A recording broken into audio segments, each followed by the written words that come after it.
أعوذ بالله من الشيطان الرجيم بسم الله الرحمن الرحيم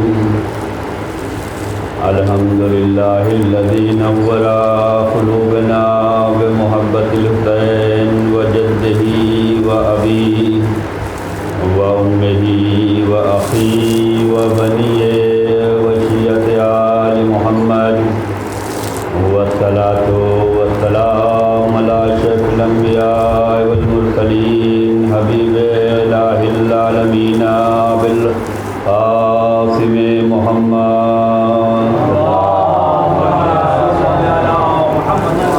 وعلى آل بيته الطيبين الطاهرين المعصومين المظلومين. السلام على الحسين وعلى علي بن الحسين وعلى أولاد الحسين وعلى أصحاب الحسين. لعن الله أمة قتلتك ولعن الله أمة ظلمتك ولعن الله أمة سمعت بذلك فرضيت به. يا مولاي يا أبا عبد الله إني سلم لمن سالمكم وحرب لمن حاربكم وولي لمن والاكم وعدو لمن عاداكم إلى يوم القيامة. أما بعد فقد قال الله تبارك وتعالى في كتابه المبين وهو أصدق الصادقين وقوله الحق. بسم الله الرحمن الرحيم والعصر إن الإنسان لفي خسر إلا الذين آمنوا وعملوا الصالحات وتواصوا بالحق وتواصوا بالصبر. صلوات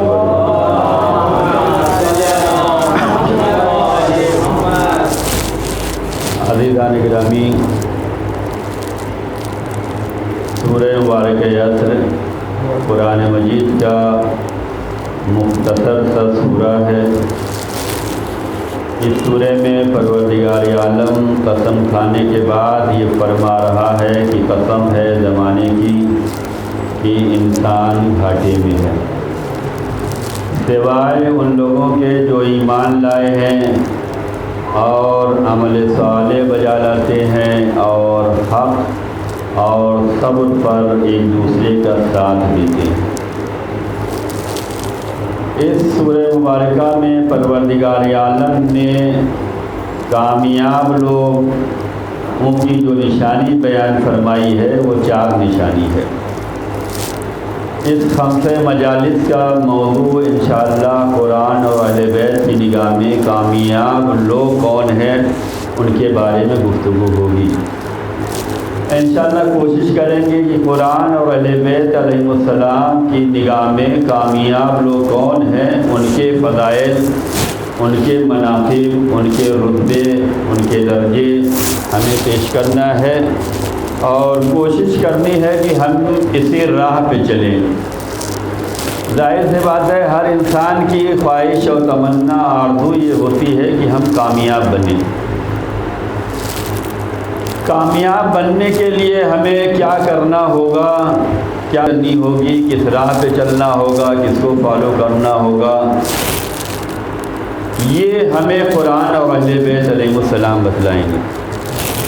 جبکہ جس سورہ مبارکہ کو سرنامہ کلام قرار دیا ہے، اس سورہ مبارکہ میں پروردگار عالم قسم کھا کر یہ بات کہہ رہا ہے کہ انسان گھاٹے میں ہے. ہم اور آپ جب کسی سے گفتگو کرتے ہیں تو قسم کا استعمال وہاں پر کیا جاتا ہے جہاں پر سامنے والے کو ہماری بات پر اعتماد نہیں ہوتا. تو ہم اپنی بات کو پاورفل بنانے کے لیے، وزن پیدا کرنے کے لیے قسم کھاتے ہیں اور قسم کھا کر جو بات کہی جاتی ہے وہ اہمیت رکھتی ہے. پروردگار عالم کے کلام میں کوئی شک نہیں ہے، وہ جو کہے گا وہی ہوگا اور وہ جو کہے گا وہی صحیح ہوگا. لیکن پروردگار عالم کو قسم کھا کر یہ بات بیان کرنے کی ضرورت کیوں؟ اس کا مطلب یہ ہے کہ پروردگار عالم جو بیان کر رہے ہیں کہ اللہ یہ کہنا چاہ رہا ہے کہ کامیاب لوگ کون ہے، اس کو اہمیت دینا تھا، اس وجہ سے اللہ نے زمانے کی قسم کھائی، اور جس چیز کی قسم کھائی جاتی ہے وہ چیز بھی محترم ہوتی ہے۔ ہم اور آپ قرآن کی قسم کھاتے ہیں، ایمان کی قسم کھاتے ہیں، اللہ کی قسم کھاتے ہیں، اہل بیت کی قسم کھاتے ہیں، تو جن چیزوں کی قسم کھاتے ہیں وہ چیز جو ہے ہماری نگاہ میں محترم ہوتی ہے، مقدس ہوتی ہے، اس کا رتبہ ہوتا ہے، اس کا درجہ ہوتا ہے، اس کی فضیلت ہوتی ہے۔ پروردگار عالم نے اگر قسم کھائی ہے اور زمانے کی قسم ہے تو یہ زمانہ بھی کوئی معمولی زمانہ نہیں ہوگا۔ جس زمانے کی اللہ نے قسم کھائی ہے وہ زمانہ بھی عام زمانہ نہیں ہے۔ جب کسی کے سامنے کوئی بات رکھی جاتی ہے اور بات سمجھ میں نہیں آتی تو سامنے والا سوال کرتا ہے، ہماری سمجھ میں یہ نہیں آیا، یا آپ کے کہنے کا مقصد کیا ہے، ہم سمجھ نہیں پائے۔ جب رسول اللہ صلی اللہ علیہ وآلہ وسلم نے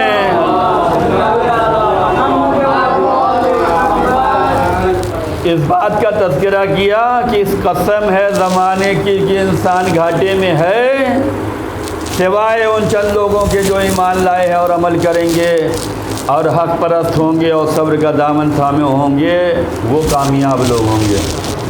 تو لوگوں نے رسول اللہ سے پوچھا، یا رسول اللہ کیا آپ کا زمانہ ہے جس زمانے کی قسم کھائی جا رہی؟ پیغمبر نے فرمایا نہیں، ہمارا زمانہ نہیں ہے۔ کیا آپ سے پہلے جو انبیاء آئے ہیں، مرسلین آئے ہیں، اولو العزم پیغمبر آئے ہیں، ان کا زمانہ؟ کہا نہیں، ان کا بھی زمانہ نہیں ہے۔ کہا آپ کے بعد کا زمانہ؟ کہا ہاں، ہمارے بعد کا زمانہ ہے۔ جس زمانے کی پروردگار عالم نے قسم کھائی ہے اس زمانے کی صفات کو پیغمبر نے بتلایا ہے۔ پیغمبر نے اس زمانے کو بتانے سے پہلے اس زمانے کے صفات کو بیان کیا ہے کہ جس زمانے کی اللہ قسم کھا رہا ہے وہ زمانہ ایسا ہوگا کہ اس زمانے میں انسان ہاتھ کی ہتھیلی پہ جلتے ہوئے انگارے کو رکھ لینا یہ آسان کام ہوگا۔ پروردگار عالم جس زمانے کی قسم کھا کر کہہ رہا انسان گھاٹے میں ہے، اس زمانے کی نشانی یہ ہے کہ اس زمانے میں ہاتھ کی ہتھیلی پر جلتے ہوئے انگارے کو رکھ لینا یہ آسان کام ہوگا۔ تو مشکل کیا ہے؟ پیغمبر فرماتے ہیں جلتے ہوئے انگارے کو ہاتھ پہ رکھ کر اس کو برداشت کر لے جانا، اس کی حرارت کو، اس کی شدت کو، اس کی تپش کو، اس کے جلنے کو انسان برداشت کر لے جائے گا، یہ کام آسان ہوگا۔ لیکن جس زمانے کی پروردگار قسم کھا رہا ہے وہ زمانہ ایسا زمانہ ہوگا کہ شدت حرارت یہ برداشت ہو جائے گی، لیکن انسان اس زمانے میں ایمان پر سلامت رہ جائے، یہ بڑا مشکل کام ہوگا، بڑا مشکل کام ہوگا۔ اے نبی اللہ، ایسا زمانہ آئے گا کہ ہاتھ کی ہتھیلی پہ انگارے جلتے ہوئے رکھ لیں گے، اس کی تپش برداشت کر لیں گے، لیکن ایمان سلامت رہ جائے، یہ بڑا مشکل کام ہوگا۔ یہ کون سا زمانہ ہوگا؟ پیغمبر آخر نے فرمایا وہ زمانہ ہمارے آخری جانشین حضرت امام مہدی علیہ السلام کا زمانہ۔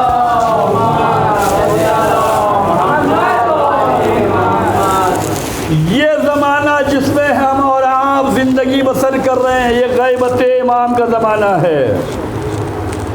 اس زمانے کی قسم ہے۔ کیوں یہ زمانہ اتنا معتبر ہے؟ کیوں یہ زمانہ اتنا اہم ہے کہ پروردگار اس زمانے کی قسم کھا رہا ہے؟ کہ اس لیے کہ دوسرے انبیاء کے زمانے کی قسم اس لیے نہیں کہ انبیاء اپنی قوم میں رہتے تھے، قوم والوں کو اگر مسئلے مسائل پیش آئے تو وہ اپنے نبی کے پاس جا کر سوال حل کر لیتے تھے۔ ہمارا زمانہ اس لیے نہیں ہے کہ جس کو مسئلے مسائل کی ضرورت ہے ہماری بارگاہ میں آ کر مسئلہ حل کر لیتا ہے۔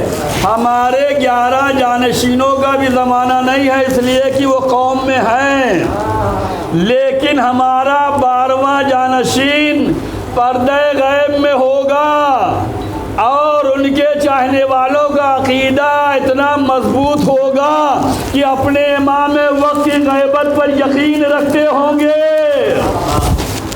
یہ غیبت پر یقین یہ ہم کو تمام زمانے سے ممتاز کر رہا ہے۔ یہ غیبت امام کا زمانہ تمام زمانوں سے افضل زمانہ ہے۔ اس زمانے کی پروردگار قسم کھا رہا ہے، قسم کھا کر کیا کہہ رہا ہے کہ قسم ہے زمانے عصر کی کہ انسان گھاٹے میں ہے سوائے ان چند لوگوں کے جو ایمان لائے۔ فقط ایمان لانا جو ہے کامیابی کی ضمانت نہیں ہے قرآن میں۔ اگر ایمان لائے اور مر گئے تب تو بات بنی کہ ہم کامیاب رہے، لیکن اگر زندگی ہے، ایمان لائے ہم اور زندگی ہے، تو اب یہ فقط نہیں کہ ایمان پر ہی قائم ہے اور عمل نہیں کریں گے، نہیں، ایمان کے بعد ذمہ داری بڑھے گی عمل کی، اور اگر ایمان اور عمل کے بعد زندگی ہے تو اب منزل آگے بڑھے گی۔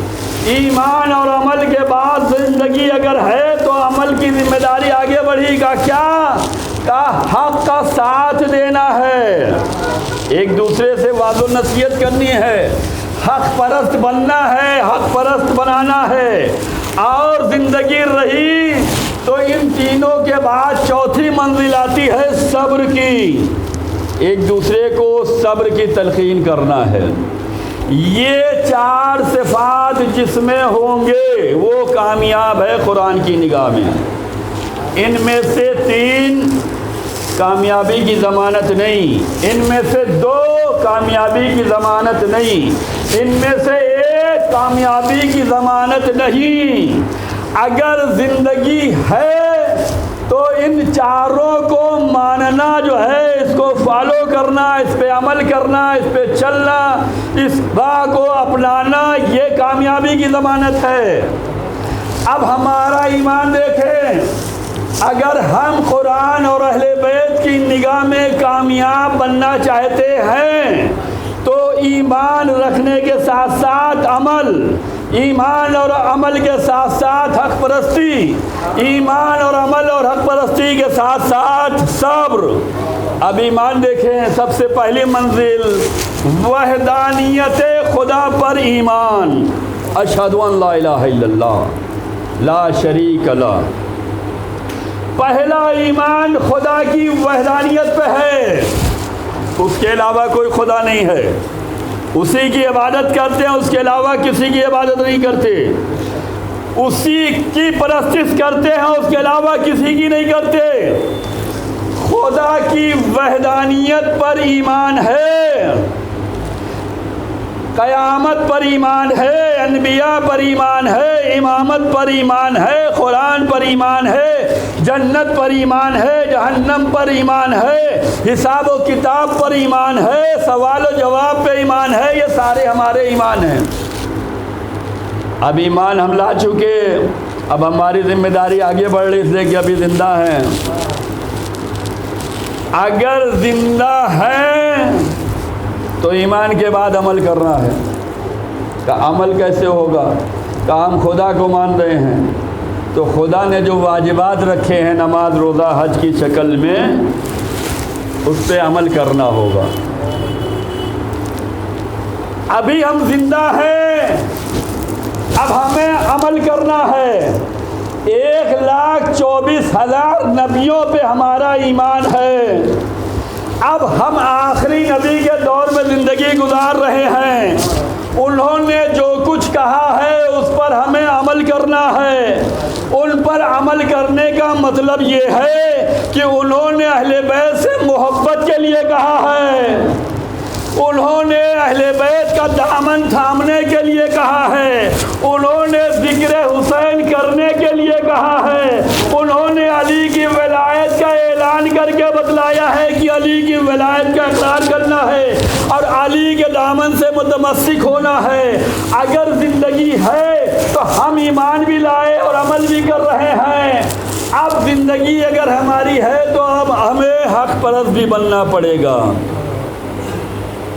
حق پرستی، حق کا ساتھ دینا، حق پر چلنا، حق کو پہچاننا، حق شناس بننا، یہ بڑا مشکل کام ہے، بڑا مشکل کام ہے۔ اس مشکل کام کو آپ کو آسان کرنا ہے اور اس پر چلنا ہے۔ آج کے زمانے میں دیکھنا ہے حق پرست کون ہے، حق کدھر ہے۔ ہر انسان دعوے دار ہے ہم حق پر ہیں، وہ کہتے ہیں ہم حق پر ہیں، ہم کہتے ہیں ہم حق پر ہیں۔